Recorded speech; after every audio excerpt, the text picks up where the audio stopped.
GXN. Kung hindi mushroom, lumot, tapos fungi. Okay? Ang fungi po na to, ito po ay parasitic organism na nagbibigay po ng great medicinal value sa lahat po ng products na meron to.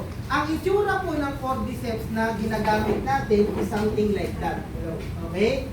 Ito po ang mga potential na ibigay ng cordyceps. Una, boosting energy. If you are intaking the cordyceps, mas magbibigay sa inyo ito ng energy.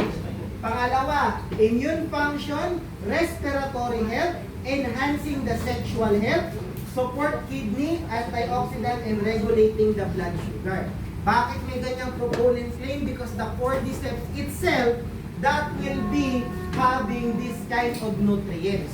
Meron siyang polysaccharides, nucleosides, sterols, protein and peptides, and vitamins. So, all in one po siya. That will be, all of this is mostly for the immune boosting and giving your body energy.